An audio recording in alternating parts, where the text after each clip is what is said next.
My name is Shane Hillesheim. I'm from Nashville, Iowa, and I am currently in the Ag Power Technology class.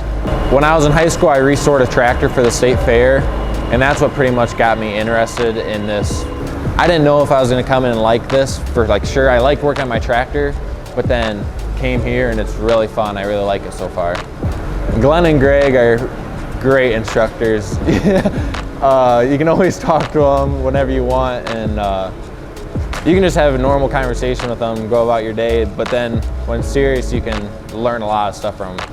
I learned a lot about hydraulics, electronics, your 12-volt systems, 6-volt, 24 systems. There's a lot of electronics on a tractor or semi. I actually just got a job at a tractor dealership in Greene, so I'll be starting there.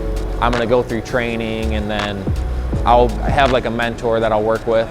And then after so long, when I'm done with training, then I'll go out by myself. When I graduate, I can go out and start a job and know pretty much the basics and lead me towards the future.